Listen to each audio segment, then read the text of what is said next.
this drought monitor is out. Who's under a severe drought and how long the heat wave sticks around. Former Hunger Games actor charged. A former child actor arrested in a road rage shooting incident in Raleigh. The charges he now faces. Athlete in court. A North Carolina Central athlete charged with rape goes in front of a judge today. What we're learning about the charges against him. The new drought monitor is in, and you guessed it, more areas are under extreme drought. Good afternoon, everyone. I'm Renee Chu. And I'm Dan Haggerty in for Chris Lovingood this afternoon. Thank you for joining us. Meteorologist Amy Wilmoth in the WRAL Severe Weather Center with when we could finally get some rain, Amy. Right, it's not going to happen until maybe the end of the month, our next good soaking rain. We do have some small rain chances tomorrow and Sunday as well. More on that in a moment, but no surprise here that the drought did worsen. About a quarter of the state is now in an extreme drought, and that was expanded to include part of the triangle. So last week it included our northeastern counties. Now it's expanded to the west a little bit and down through Durham County and into the northern part of Wake County. We just desperately need some rain. We have not had much rain at all during the month of April. We've only had 1/10 of an inch of rain. That puts us over 1.5 inches below normal just for the month of April. We do have a 20% chance for a shower tomorrow. We have a 40% chance for some rain on Sunday, maybe a storm, but it's not going to add up to much. And we'll take a look at the potential totals coming up in just a bit. The next weather maker is this cold front. A few showers, maybe mainly just some sprinkles, will arrive mainly tomorrow morning. So hour by hour, our rain chances tomorrow from around 8 a.m. through the noon hour, about a 20% chance for rain. So not a lot of rain coming our way tomorrow, and really not Sunday either. The other story is we don't only have the drought, we have some close to record highs for the next 3 days, low 90s for highs today, tomorrow, and Saturday. I'll show you when the heat is going to subside a bit thanks to this next cold front coming up. So the drought continues. Thank you, Amy. And this has been the driest start to the year on record. And if you use Raleigh water, get ready to start cutting back next week. Water restrictions start Monday for thousands of people in Wake County for the first time in nearly 20 years. So here's how the restrictions will go. Starting Monday, Raleigh water customers will only be allowed to use sprinklers between midnight and 10 a.m. Homes with odd number addresses can water on Tuesdays and even number addresses on Wednesdays. Those who violate the restrictions will be given a warning. After that, fines start at $50 and increase for each offense. Drought, though, is only part of the problem. Later tonight, why experts warn of water bankruptcy and what that could mean for North Carolina. You can track the rising temperatures with the WRAL weather app. It is free to download in your phone's app store. And make sure you have those push notifications turned on so you can get the important weather alerts sent right to your home screen. And I'm Laura Levine here in the WRAL Live Center this noon following some breaking news. President Trump has announced that Israel and Lebanon has agreed to a ceasefire deal. This is the latest information. That ceasefire will be a 10-day ceasefire beginning at 5 p.m. today. He said it followed excellent conversations that he had with Lebanese President Joseph Aoun and Israeli Prime Minister Benjamin Netanyahu. These talks happening for the first time, the two countries coming together in 34 years. The president made the announcement on Truth Social. He says he's directed U.S. Vice President J.D. Vance, others to work with Israel and Lebanon to achieve a lasting peace. He added, "Let's get it done." Laura, thank you. A former actor from the Hunger Games movie faces assault charges in Raleigh. Police say Ethan Jamison shot at a car while he was riding an e-bike. WRAL's Carly Haynes is live at Wakefield Plantation Drive, where police say this happened about a month ago. Carly, what do we know about this? Well, Ethan Jamison is currently in jail right now after he was denied bond. He was arrested last week for the incident that happened in late March along this road. And this is not the first time that he has been arrested.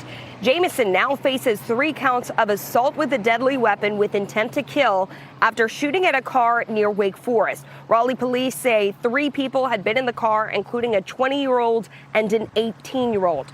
Jamison was one of the younger tributes in the Hunger Games movies. According to his IMDb page, his last known role was in 2013. And last year, Jamison was charged with resisting a public officer. His next court appearance for this particular case is April 30th. Carly. Carly, thank you. Crews in Orange County are investigating a fire that caused significant damage to this apartment complex. It happened at the Ashbrook apartment complex on Jones Ferry Road in Carborough. Firefighters responding around 2 o'clock this morning. You see video from the WRAL breaking news tracker shows the significant damage, specifically to the second and third floor apartments. No word on injuries. In Raleigh, police say a young person accidentally shot themselves in the leg early this morning. Happened just before 12:30 at the Litchford 31st Apartments. That juvenile is expected to be okay. Breaking at noon just minutes ago, an athlete at North Carolina Central University appeared before the judge to answer to a rape charge. WRAL's Elizabeth Holmes is looking into the case involving 19-year-old Alan Webster III. Elizabeth, there are limited details right now. Yeah, according to NCCU's website, Webster is listed as an athlete with the track and field team. It says he is a sophomore. Now, according to an arrest warrant, Webster is charged with second-degree forcible rape. The warrant says this happened on January 13th. The warrant for Webster's arrest was issued on April 8th, and it appears the incident was reported by campus police. Now, we have asked NC Central if Webster is still a student on the track and field team. We're also asking if the university is taking any disciplinary action related to this arrest. And right now we are still waiting for a response. Okay, Elizabeth, thank you. Police are investigating the deaths of former Virginia Lieutenant Governor Justin Fairfax and his wife as a murder-suicide. Officers responded to a home in Annandale shortly after midnight where they found both victims inside. Police say the shooting appears to be tied to a domestic dispute during what they described as a complicated divorce. The couple's teenage son and daughter were in the home at the time of the shooting, but they were not harmed. It's awful news. I'd worked with Justin for over a decade, and obviously the idea that even his teenage kids were in the house, it's a huge tragedy, and I'll leave it at that. Fairfax was accused of raping a classmate at Duke back in 2000. He denied those allegations. This morning, state lawmakers are pushing for accountability on Medicaid fraud, summoning two of the state's top officials for questioning. The state faces a Medicaid shortfall of more than $300 million. Members of a House Oversight Committee told Attorney General Jeff Jackson and Public Health Chief Dev Sangbai that they're worried weak oversight is leading to fraudulent billing, driving up costs. Jackson and Sangbai told lawmakers that new data tools are helping to catch suspicious billing patterns faster. Some lawmakers are concerned that the state isn't doing enough. For more on how the state is fighting Medicaid fraud, read our story at the NC Capitol section of WRAL.com. Election officials today are reviewing the state's rules for challenging a voter's eligibility. Republicans on the State Board of Elections say they want to make sure non-citizens are not voting in North Carolina's elections. This morning, the board started considering new rules on the number of documents a voter must provide to prove their citizenship in the event it's challenged during the election. The debate comes as President Donald Trump seeks to restrict mail-in voting. Non-citizens are prohibited from voting under state and federal law, and there's no evidence of any widespread voter fraud by non-citizens in North Carolina. Our NC Capitol team is covering the meeting. Check the NC Capitol section of WRAL.com for updates. A long line of people taking advantage of today's passport fair at the Wake County Commons off Pool Road in Raleigh. The scene this morning, you take a look here, that line snaking out the door down the road. The annual event is meant to help Wake County residents get through the system faster. Parking is free, no appointments are necessary. We caught up with one woman who is getting her first passport. I'll be doing some summer travel, and I figure this is the perfect time to get my passport, and hopefully fast. Well, the wait was about an hour to an hour and a half, not too bad for an event like this to get into the building. So if you plan to go, be sure to take some precautions and stay cool out there. As Amy was saying, it is going to be a hot one. The DMV is adding a new position to help the agency run more smoothly. It's called the Director of Driver Services. That person will oversee statewide operations and initiatives. They'll also be in charge of just improving how drivers access services there at the DMV. They have made some changes in the past year to help with the long lines and short staffing. Next at noon, carpool comeback. It's a popular way to get kids to school, and now it's helping adults get to work. What's driving the trend?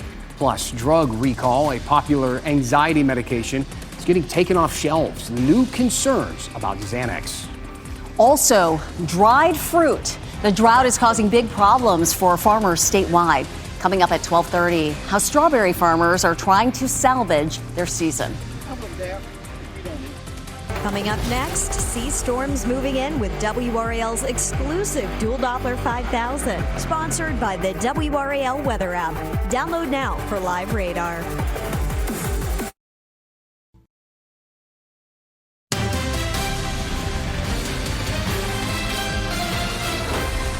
Carpools are making a big comeback, and a lot of people these days are doing it. They're sharing their commute to and from work, and they're often doing this now to save money. WRAL's Sam Brock found out what's really driving this trend.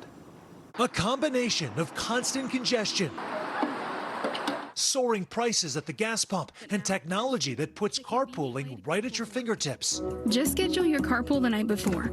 Means hitching a ride is having a moment. Jimbo, last chance carpool. Oh, no thanks. I think Karen and I will take my car. Sure, might be a good idea. Yeah. All in together, we could save some gas, be fun, long trip. Plenty of people taking to social media, posting about saving on gas by carpooling. And carpooling is really popping in recent weeks. The West Coast-based company Scoop saw a 40% jump in rides from February to March alone. Why do you think it is that in recent months you've seen such a jump? It relates to a couple of things. The price of fuel is a big one. Certainly, many companies, secondly, have been asking their employees to be in the office more frequently. Scoop CEO Jeremy Zucker says there's also the companionship factor. 99% of the time, when people are carpooling, they'll sit in the front seat with the driver, who's a coworker, who's a neighbor. It's very communal. In fact, that's how their technology works, connecting people traveling from similar neighborhoods, often going to the same buildings. For Jenny Gibson and Jen Fong in San Francisco. A lot of laughing, a lot of bonding. The principal and assistant principal at Burlingame High School have been carpooling together for years, but their county actually uses the site commute.org to offer incentives for those combined commutes. We're trying to educate people about the importance of finding alternative ways to school other than a single person in a vehicle. It's a way to connect, it's a way to be eco-friendly, and it's a way to save money. So I think it's a win-win for everybody in the community. And you can find the fuel tracker on the WRAL News app. That way you can find the lowest cost of gas wherever you go. You just search fuel. The FDA is recalling a popular anti-anxiety medication sold across the U.S. The agency is recalling Xanax because the pills did not dissolve at the standard rate, making the medication less effective. The tablets were distributed between August of 2024 and last May. People who take Xanax may continue using it unless otherwise notified by the FDA. Now, if you have questions or concerns, talk to your pharmacist or doctor. A mysterious chunk of ice falls from the sky and lands inside the house of a man in California. Now state officials are calling for an investigation. The homeowner received a frantic call from her tenant saying it sounded like an explosion. When she got there, she found that gaping hole in the ceiling and ice everywhere. The block of ice crashed through the ceiling, came to rest on a living room couch. The owner of the home gathered flight data and discovered that a plane did fly over the neighborhood around the time of this. No one was hurt. How strange. Many buildings damaged by a deadly July 4th flood in Texas must remain untouched. That is a ruling from a judge overseeing the wrongful death lawsuit filed by the family of one of the children presumed dead in that tragedy. The temporary injunction stems from the lawsuit against Camp Mystic brought by the family of Sal Stewart. She's the 8-year-old camper whose body has not been recovered. Several lawsuits claiming gross negligence have been filed against the camp and its owners since that July 4th disaster. The camp director plans to welcome 850 students to that facility as it reopens now in June. In Wisconsin, heavy rain is causing some major mayhem on the road there. A round of thunderstorms dumping up to 3 inches of rain in Milwaukee last night, leading to widespread flooding across the city. You can tell in the video here, major roads were shut down for hours as water covered roadways. Authorities urge drivers to stay off the roads as crews work to manage all that flooding. Today marks 15 years since 30 tornadoes came through North Carolina. That is the largest one-day total on record in North Carolina. Some of the tornadoes hit highly populated areas like Raleigh. 24 people were killed in North Carolina, including 4 children in a Raleigh mobile home park. More than $328 million in damage was caused across the state. And in the month of April, we do tend to see a lot of spring storms. But Amy, on that day, April 16th, 2011, 30 tornadoes, just unreal. It really was an unbelievable day across our area. This is a look at each tornado in our area and the direction they went, the strength that they were. Some of them were quite strong and did significant damage. I'm talking more about this on our YouTube page and also talking about tornado safety as we head into more of our severe weather season. But our team of meteorologists, it was Mike Mays and at the time Nate Johnson, they were on the air for about 8 hours straight that day covering all of those tornadoes. Switching gears here, talking about the drought monitor. So it did worsen. Now just about a quarter of the state in a severe extreme drought, including the northern part of our viewing area and part of the triangle. We just haven't had any good rain, and I would expect this map to look even worse as we head into next Thursday. That's when we'll get our next update.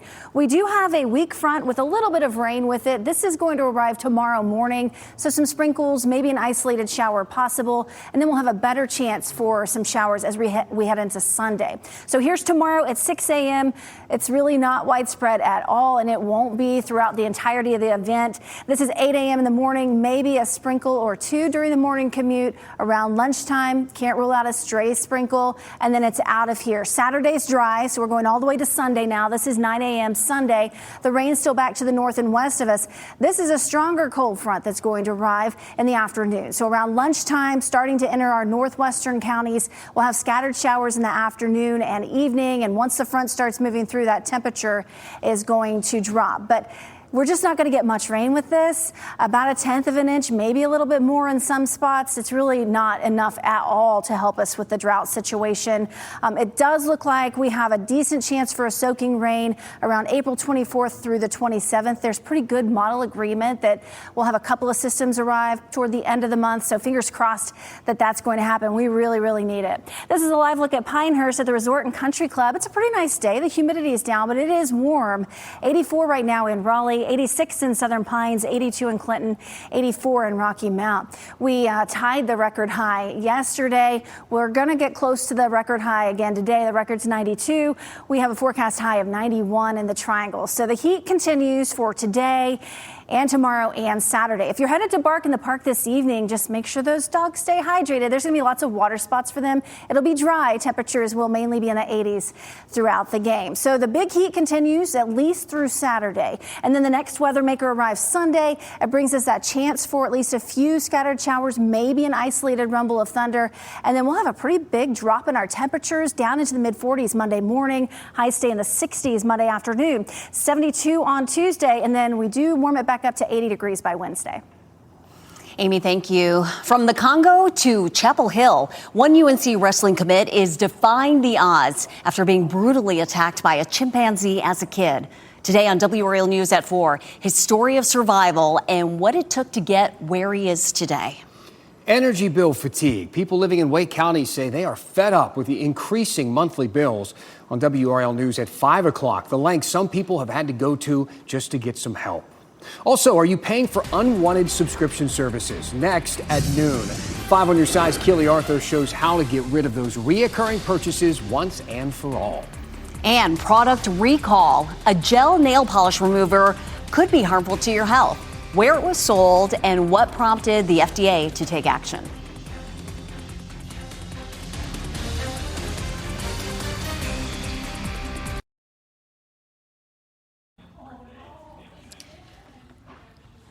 Happening now here in the WRAL Live Center, a deal with the federal government now promising to bring 400 jobs to North Carolina, eastern North Carolina to be exact. Governor Josh Stein making the announcement just before noon here about this facility here.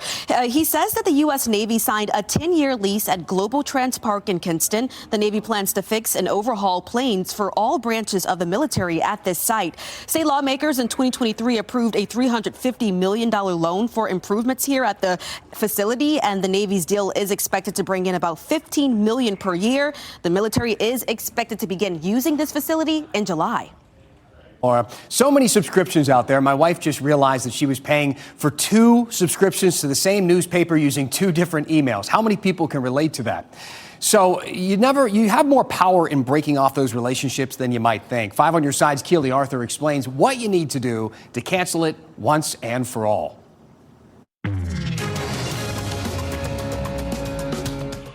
Let's start with the bad news. Americans waste $200 to more than $1,000 annually on unwanted and unused subscriptions. The good news is the law is on your side. You just have to know it. Here's how to use it. Under General Statute 75-41, companies must clearly disclose renewal terms of subscription services, provide a simple cancellation method, and notify consumers of upcoming renewals for contracts lasting over 60 days, ensuring consumers can cancel without hassle. Tonight on WRAL News at 6, I will show you not only how I helped a man use the law and cancel his subscription, but get a full refund back. I'm happy that, WRAL was able to do anything, and so quick. So fast. That's coming up tonight on WRAL News at 6. Keely Arthur, 5 on Your Side. It's good to know Keely Arthur. So Live Nation says it will appeal now a ruling by a federal jury in a monopoly trial. That case accuses Live Nation of using its reach to block venues from using multiple ticket sellers. The Justice Department had already reached a settlement. Any changes to Live Nation's business, including a possible breakup, will be decided by the judge. Live Nation operates Ticketmaster, and North Carolina Attorney General Jeff Jackson, along with 33 other attorneys general, sued Ticketmaster and Live Nation. A gel nail polish remover sold on Amazon has been recalled after federal inspectors detected potentially harmful chemicals. The product was made by the company Morovan and was sold on Amazon from August of last year through January. The FDA says it detected hazardous substances that are strictly prohibited in cosmetic formulations. No injuries have been reported in connection to the recall. Now, the FDA advises anyone with the product to throw it away. Rihanna makes music history. The Recording Industry Association of America says she just became the first woman to surpass 200 million singles certifications. The association is a group that gives out the gold, platinum, and diamond album designations. Rihanna is behind Drake and Morgan Wallen for singles. Beyonce is the second highest woman in that category. Coming up, severe drought and its impacts. That's next at 12:30. Raleigh water customers will be given some limits on sprinkler times coming up. What limitations come next if rain doesn't come soon? And spotting AI-generated images online. Many Americans have trouble recognizing real versus fake images. Coming up, we'll share the key ways to tell the difference. And here's a look at your winning North Carolina Education Lottery numbers. We'll be right back.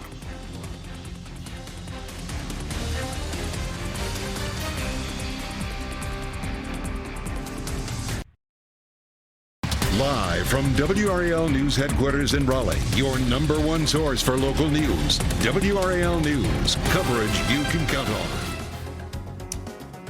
As we take a live look at Carolina Beach, a pretty good place to be with the heat we're dealing with this week. Thanks for joining us here on WRAL News. We still wait for rain. We could use some of that. This has been the driest start of the year, to the year on record right now. And if you use Raleigh water, get ready to start cutting back next week. Water restrictions start Monday for thousands of people in Wake County for the first time in nearly 20 years. Now, this comes as water supply levels drop and our drought intensifies. Here's how the restrictions will go. On Monday, Raleigh water customers will only be allowed to use sprinklers between midnight and 10 a.m. Homes with odd number addresses can water on Tuesdays and even number addresses on Wednesdays. Those who violate the restrictions will be given a warning. After that, fines start at $50 and increase for each offense. In addition to the incoming water restrictions and drought, we are also in the middle of a heat wave. The heat is putting a strain on the dozens of strawberry farmers now open in the Triangle. WRAL's Adley Calabar spoke to farmers who say the strawberry season may be shorter this year. Strawberry farmers tell me that the drought isn't hurting these crops, but the heat is. It's causing them to look like this, bright red and very big. They have ripened a lot sooner than normal. Farmers in the Triangle are using a lot more water to keep the strawberries cool. They're irrigating the berries from underneath. Danny Page, one of the owners of Page Farms, says the lack of rain is good for the berries. It keeps them from falling off the vines and rotting, but it does come with a price. They are using more diesel fuel to work the system and more water from their pond, which you can see in this video. It's dropping quickly because of the drought. Page says the early stretch of heat may shorten their season. It'll cut the blooms, make them short for the season. So the season might not go quite as long. That's the reason we're going to be irrigating underneath, try to keep moisture to the plant and try to cool that plastic some. Page says that the drought is affecting their other crops like wheat and hay. He says the time to pick strawberries is now while they look like this. Reporting in Wake County, Ali Kadlabar, WRAL News. With it being such a dry start to the spring and first part of the year, we would need a significant amount of rain within the next month or so to end the drought. Meteorologist Grant Skinner explains in the WRAL Severe Weather Center. Yeah, it's been the driest first part of the year on record at RDU, 6.06 inches. That's 6 inches below normal. And if you look at the first half of spring from March 1st all the way through April 15th, the third driest at RDU, only 1.71 inches of rain, which is about 4 inches below normal. And Fayetteville, the sixth driest start to spring. So we are in desperate need of some rain across our area. Here's the current drought monitor. This is updated as of today. You can see this area in red. The extreme drought now covers parts of Granville County through all of Durham County, almost all of Durham County, northern Wake County, and a small sliver of both Franklin and Person counties as well. So the drought continues to worsen, especially for our northern spots. We need a lot of rain and a 1 month period to break this drought. These numbers have increased from the update I showed you back in February. You can see anywhere from 8 to 10 inches of rain for the majority of our area. But if you look at Moore County and back towards Charlotte, about 12.5 inches of rain needed. And then for the southern mountains, 13.5 inches. So a lot of rain needed to break the drought. The chance of that ending, less than 1% for most of the area. So it's going to take quite some time before we can finally break this drought.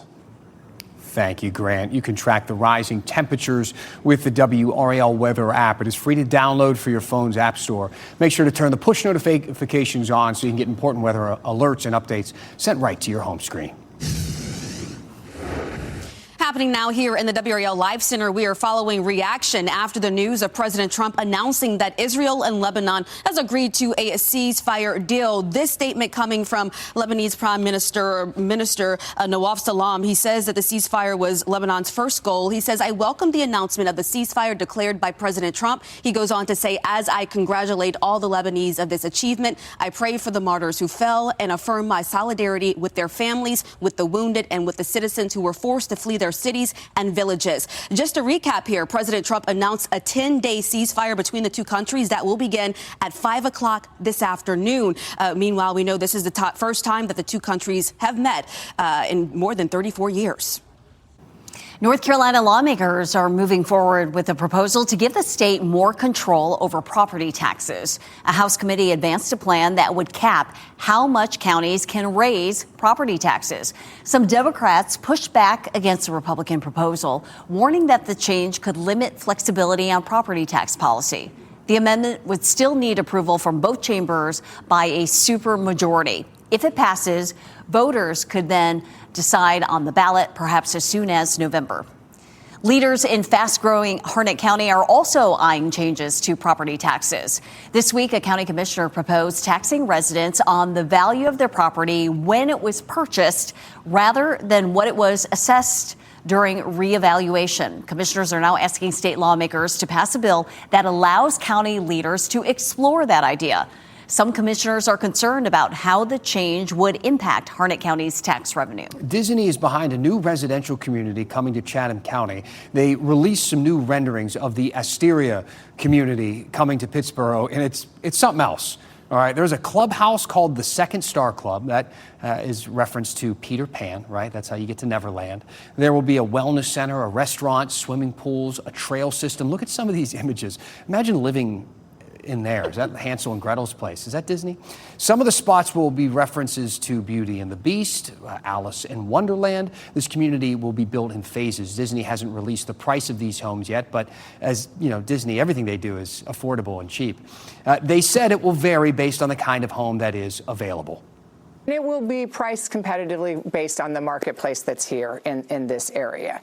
As it relates to affordable housing, the great thing and part of our big reason for picking the Chatham Park area is Preston Development's commitment, not only to the sustainability and environmentally, but also to affordable housing. So they have planned affordable housing as part of the overall Chatham Park community. The home sales there are set to begin in the fall of 2027. Residents will move in the following year. Would you, if you had to live in a Disney house, which Disney film are you choosing? I don't know, Beauty and the Beast, maybe? Or yeah, Castle. Yeah, a castle, sure, why not? Changing your mindset about change. The reframe to help you lean into it and seize opportunities. Commencement controversy. Why some say school districts' decision to use AI during the ceremony will take away from the graduation experience. Also, remember, you can watch WRAL News live anytime on WRAL.com or the WRAL app on your streaming device.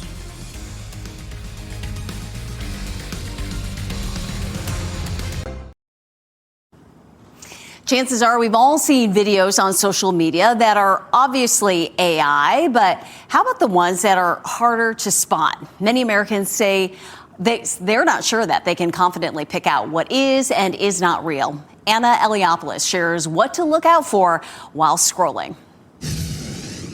Whether it's a cute animal video or a celebrity deepfake, the vast majority of social media users believe they've encountered content created or altered by AI. Still, less than half, 44% of American adults, are confident they can spot it, according to a recent study by CNET. It's becoming a lot more concerning when we start thinking about determining what's real, what's fake. The boomer generation has the lowest confidence to spot the generated content, followed by Gen X, millennials, and Gen Z. When we start looking at it from a generational standpoint, it really is a takeaway of once they spot that AI photo, video, whatever you name it, it's the action that they take after that's a bit more concerning. So when we think about boomers and Gen X, those are the highest ones that actually do not take action. In fact, 25% of all people don't do anything to determine if the content they're seeing is real.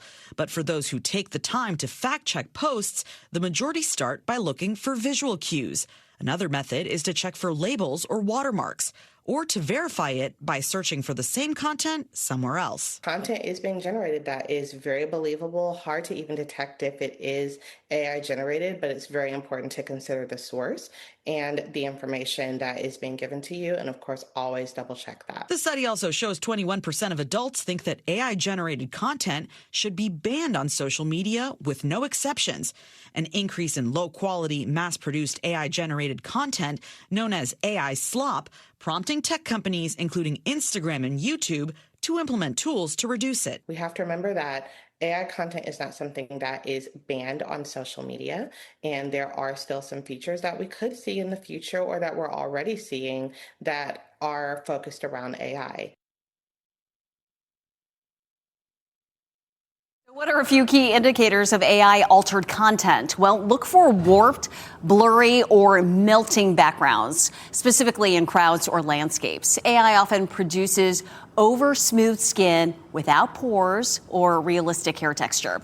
And watch for unnatural, stiff, or jerky movement and irregular blinking patterns. Change is good, but it can also be scary.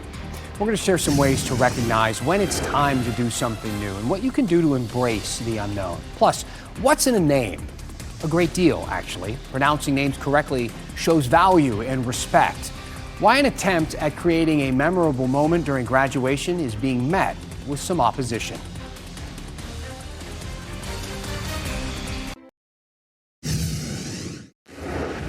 Here in the Live Center now, we have an update to a story we first reported here at the top of the noon hour. Election officials and election leaders have now adopted new language today regarding voter eligibility regarding non-citizens. So state law allows registered North Carolina voters to challenge other voters' eligibility to participate in an election. Registered voters can contest another voter's stated residence, age, citizenship status, and more. So current election rules actually instruct county elections board to determine if presumptive non-citizens have documentation of citizenship. The board has voted today to actually tweak that language now, instructing county boards to consider challenges to potential non-citizens. Laura, thank you. Psychologists say people are hardwired to seek change in many aspects of their lives. Sometimes pursuing different paths and going after new goals can rattle nerves. Chris DeMeo spoke with mental health experts who recommend not shying away from the fright. Whether you're looking to go back to school, debating a different job, or thinking about buying a new home, life is full of opportunities and chances for change. So even in infants, there's a drive to seek new things and seek change. And that seems to be part of who we are as humans. According to psychology experts like Dr. Heather Lynch of Texas A&M University, people get bored when their lives stay the same for too long. They can feel helpless or apathy and not interested in doing anything at all. But having the energy to enact change isn't always easy. So harnessing energy to make change means that you're using your emotions and your motivations to help you persist through that change. Big changes don't usually happen overnight. To stay motivated on reaching your goals, Dr. Lynch advises no rewards until the desired outcomes are reached. When you give yourself a reward, it feels good in the moment, but it tricks your brain to think that you've already succeeded. And so it actually demotivates you and can cause you to stop working towards your goal. And while change can be scary, leaning into it can be a motivator. But a little bit of anxiety can actually be a signal to you that you're at risk of failing in your goal pursuits and these important goal pursuits, and it can motivate you to work harder. Still, if you find yourself failing along the way, experts advise reframing your outlook. The goal is long-term, the failure is temporary and short-term. And so if you can take a step back and rework your plan, you can still achieve your goal. So here are a few keys to overcoming fear of change. View change as an opportunity for growth rather than a loss. Think of change as a natural, inevitable part of life. Break large changes into smaller, manageable actions to avoid feeling overwhelmed. Surround yourself with supportive friends, family, or mentors who can provide encouragement. And consider therapy if the fear of change is too overwhelming or paralyzing. Hearing your name called as you walk across the stage on graduation day is supposed to be important, memorable. But some students are at odds over a decision by one school district in Texas. Plano Independent School District plans to use artificial intelligence to announce the names at all high school graduations. Students can record and train the AI on how to pronounce their names correctly. While some students say accuracy matters most, others want the authenticity of a human announcer. There's something distinctly valuable about having a human experience, even when it's imperfect. It's a question of efficiency versus tradition. About the drought, we had that update this morning. The extreme drought expanded to include part of the triangle.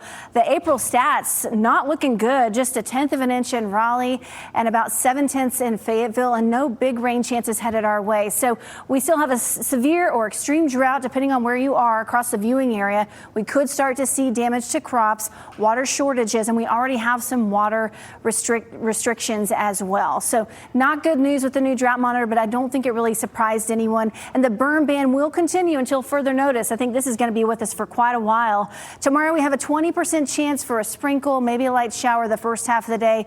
It's not going to be a big deal, but you might see at least a few raindrops. And then on Sunday, it's about a 40% chance for a stray shower or thunderstorm. And that's coming with a strong cold front that's also going to cool us down. It's not going to add up to much, maybe 1/10 of an inch if you're lucky. So Saturday, it's going to be pretty hot. hot, 94 for the high temperature. The record is 95. And then Sunday, we'll have that chance for a stray shower, maybe a storm.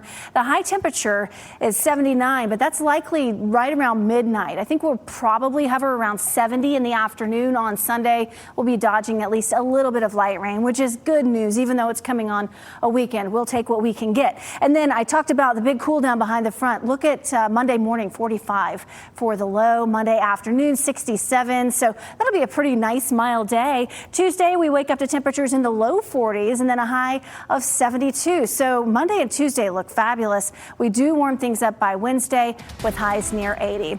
Stick around. We'll be right back with our top stories. As we wrap things up, here's a look at a few of the headlines we are following today. A former actor from the Hunger Games movie faces assault charges in Raleigh. Police say Ethan Jamison shot at a car while he was riding an e-bike back in March. He's currently in jail after being denied bond. Jamison was arrested last week from the incident in late March.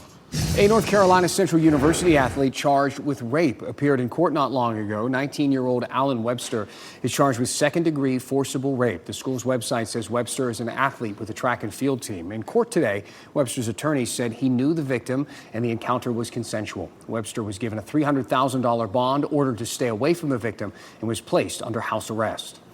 A reminder, water restrictions start Monday for Raleigh water customers for the first time in nearly 20 years. Customers will only be allowed to use sprinklers between midnight and 10 in the morning. Homes with odd number addresses can water on Tuesdays.